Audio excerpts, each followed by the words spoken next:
Pemirsa, untuk terus mengupdate dan mengetahui kondisi terkini pasca banjir bandang di Aceh, kita sudah terhubung dengan rekan Brilian Caheran yang sudah siap mengabarkan di PD Jaya Aceh. Selamat siang Brilian, bagaimana kondisi terkini di sana? Apakah proses evakuasi masih terus berlangsung, Brilian?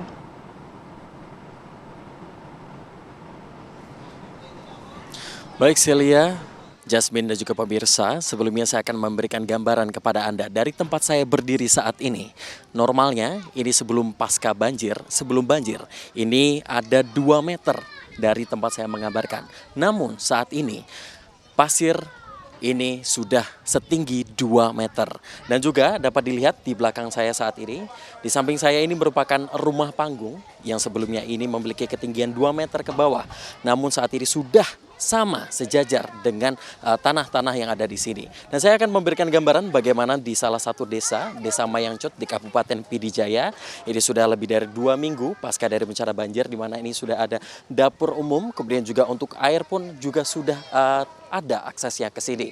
Ini warga saat ini sudah mulai menggunakan kayu bakar untuk keperluan memasak, pasalnya untuk pasokan gas ini semakin menipis di sejumlah kabupaten. Dan juga ini setiap harinya memang selalu ada bantuan begitu yang masuk ke sini, dan ini juga dapat dilihat ini banyak sekali pakaian bersih yang nampaknya ini dilungsurkan oleh orang atau didonasikan untuk sejumlah warga yang ada di sini yang nampaknya masih memerlukan kebutuhan pakaian bersih. Dan juga untuk sejumlah akses dari kendaraan dan juga untuk jalur darat pun juga sudah setiap harinya ini diupayakan untuk didapat disambungkan seperti yang terlihat di belakang, di depan di layar kaca Anda. Ini adalah jembatan yang kemarin sempat terdampak begitu pasca dari banjir bandang yang menghubungkan 2 kecamatan, satu kecamatan Meraduan dan juga kecamatan Meredu. Dan untuk memberikan gambaran bagaimana situasi dari warga yang ada di sini, sudah bergabung bersama saya Ibu Cut.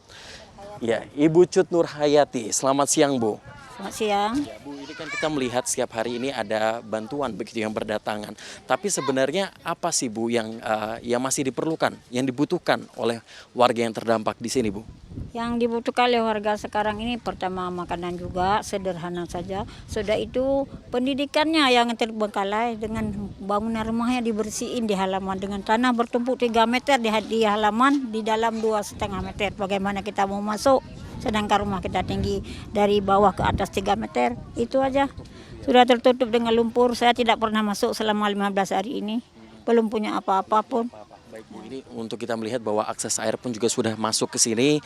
Namun nampaknya ini listrik ya, Bu, yang sampai sekarang belum. Ini boleh digambarkan ketika malam hari gimana, Bu, di sini? Di malam hari kami tidak ada apa-apa, di gelap itu salat isya, sudah itu kalau tidur kalau ada angin sebar di sana air laut naik kami lari keluar, orang lari ke gunung kami lari, ada yang meninggal waktu lari itu.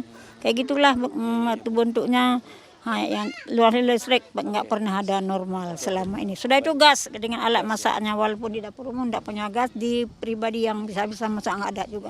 Ibu Cut ini kan sebelumnya merupakan guru ya, Bu ya. Ibu melihat fenomena bahwa nampaknya ini para siswa-siswi yang sekarang setelah pasca bencana ini sekolahnya diliburkan.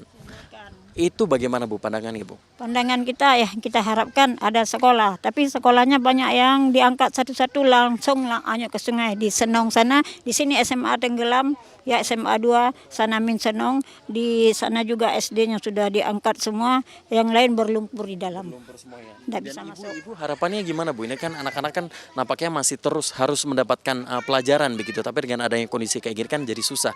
Ibu menyayangkan atau bagaimana, Bu? Harapan kami semoga ada perhatian pemerintah, membangun sekolah pun lebih cepat, kami pun lebih senang dengan banyak pendidikan anak-anak, apalagi pendidikan anak-anak kami sekarang, terutama rumah saya, di keluarga saya anak-anak pagi sekolah, sorenya ke dayah, ada yang langsung di dayah sekolah dengan sekalian pengajiannya. Kayak gitulah yang kita harapkan. Diharapkan juga ini meskipun dengan kondisi kayak gini, pemulihan juga anak-anak ini tetap mendapatkan pendidikan begitu ya.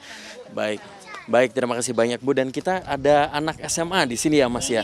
Mas, mungkin boleh dijelaskan gimana, Mas, gambaran yang sekarang, Mas?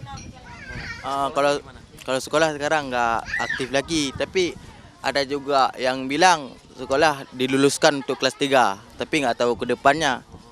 Mas sendiri kelas berapa, Mas? Kelas 3 SMA. Mungkin harapannya gimana? Ada kangenkah masa-masa sekolah? Kangen, tapi Ya kayak gitulah bencana. Baik, begitulah pemirsa, nampaknya memang dengan banyaknya bantuan yang sudah masuk di sini, namun banyak sekali PR baik dari pemerintah pusat maupun daerah maupun kabupaten untuk nampaknya ini harus mulai memperhatikan. Lalu setelah semua bantuan masuk di sini, apa ke depannya? Jalanan akses darat sudah mulai dimaksimalkan. Untuk listrik pun juga sudah mulai masuk, air bersih sudah masuk. Tetapi bagaimana nasib pendidikan anak-anak yang ada di sini? Karena anak-anak merupakan masa depan dari bangsa. Kembali ke Anda di studio.